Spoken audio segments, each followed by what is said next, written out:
mai juya tsiya ta zamta gari komai kai maryana haƙuri sai yayi abuwa ya ma uziri a ba jama'a misalin wura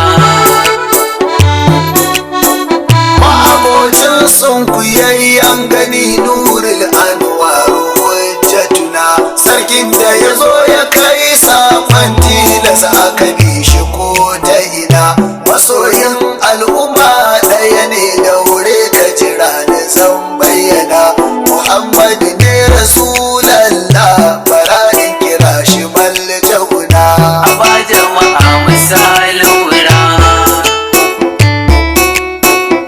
masoyi kamili adali akan mu ya bar garin haihuwa tafiyar kansa yayi cikin kwanaki a ba jama'a kusa nutsuwa baya ci babu sha